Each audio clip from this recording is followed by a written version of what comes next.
معراج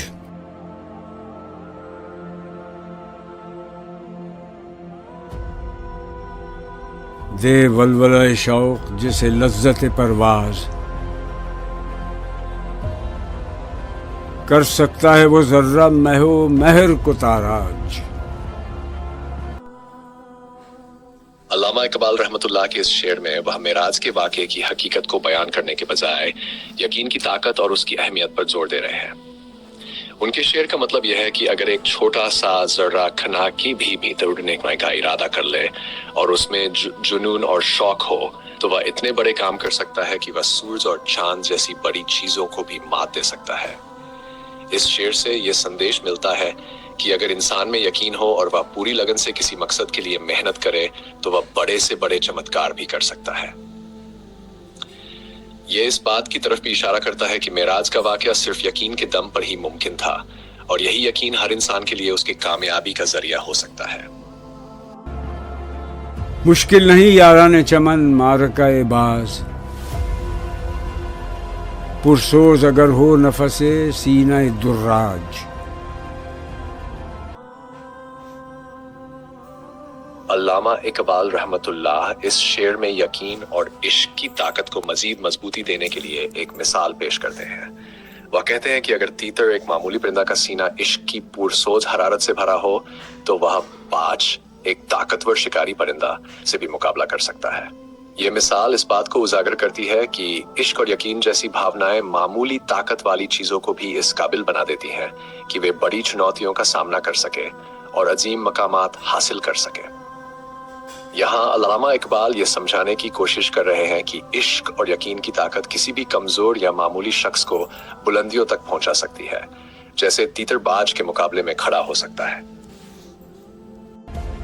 ناوک ہے مسلمان، ہدف اس کا ہے ثریا، ہے سر سرا پردہ جان نقطہ معراج۔ علامہ اقبال رحمۃ اللہ اس شعر میں مسلمان کے مقام اور اس کی طاقت کی بات کر رہے ہیں۔ وہ کہتے ہیں کہ اگر مسلمان کو ایک تیر کے روپ میں دیکھا جائے تو اس کا نشانہ آسمان کی بلندی پر ستھت ثریا ستاروں کا ایک چھرمٹ ہوگا۔ اس کا مطلب ہے کہ مسلمان کا مقام اور اس کی منزل بہت اونچی ہونی چاہیے۔ معراج کے واقعے کی گہرائی کو سمجھاتے ہوئے اقبال کہتے ہیں کہ یہ واقعہ ایک بندہ مومن سچے ایمان والے کے اندر چھپے ہوئے راج کو اجاگر کرتا ہے۔ جیسے نبی کریم صلی اللہ علیہ وسلم نے شب معراج میں سدرۃ المنتہا سے آگے کی سیر کی، اسی طرح اگر کوئی مسلمان صحیح معنوں میں اللہ کا بندہ بن جائے تو وہ بھی آسمانوں کو فتح کر سکتا ہے۔ اس کا مطلب یہ ہے کہ معراج کا واقعہ ہمیں یہ سکھاتا ہے کہ اگر ایک مسلمان اپنے اندر عشق اور یقین کی وہ طاقت پیدا کر لے جو اللہ کے بندے ہونے کے ساتھ آتی ہے تو وہ بھی کائنات کی بڑی سے بڑی چیزوں کو اپنے قبضے میں کر سکتا ہے۔ یہ واقعہ مسلمانوں کے لیے ایک پریرنا ہے کہ وہ اپنے اندر ولولہ اور شوق پیدا کرے اور اپنی روحانی طاقت کو پہچانے تاکہ وہ دنیا اور کائنات کی تسخیر کر سکیں۔ تو معنی والنجم نہ سمجھا تو عجب کیا، ہے تیرا مد و جزر ابھی چاند کا محتاج۔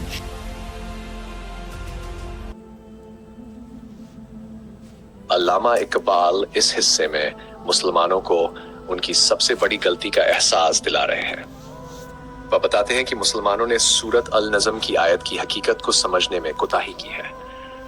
علامہ اس بات کی اور اشارہ کرتے ہیں کہ جس طرح سمندر میں جوار بھاٹا چاند کی عروجی کیفیت چاند کی وردھی اور استھتی پر نربھر ہوتا ہے، اسی طرح مسلمان کا سورۃ النجم کی گہرائی کو سمجھنا اس کے عشق اور ولولے پر نربھر کرتا ہے جو آج مسلمان کھو چکے ہیں۔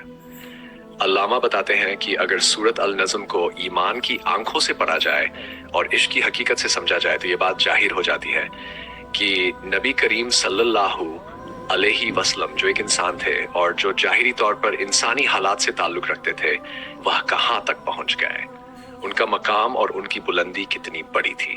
اقبال یہاں مسلمانوں کو یہ سندیش دے رہے ہیں کہ اگر وہ بھی اپنے اندر صحیح ایمان اور عشق کی کیفیت پیدا کر لے تو وہ بھی ماند، مہر سورج، انجم ستارے اور سپہر آسمان جیسی بڑی سے بڑی چیزوں کو تسخیر کر سکتے ہیں۔